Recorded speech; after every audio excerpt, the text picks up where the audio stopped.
ఊరికి ఉత్తరాన సూర్యుడు నగ్నంగా అగ్గి స్నానం చేస్తున్న సమయాన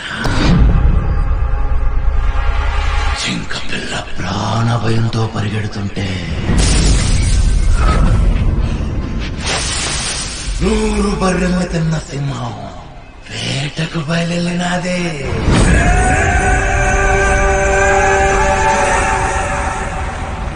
ఆడు ఊపిరి తీస్తే గాలికి గత్తరు బట్టి గమనం మార్చుకుంటాది.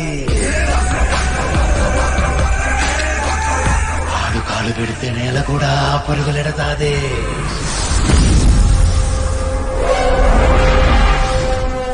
ఆడు మడిసితే కాదు, అట్టాడొక్కడే ఉన్నాడు.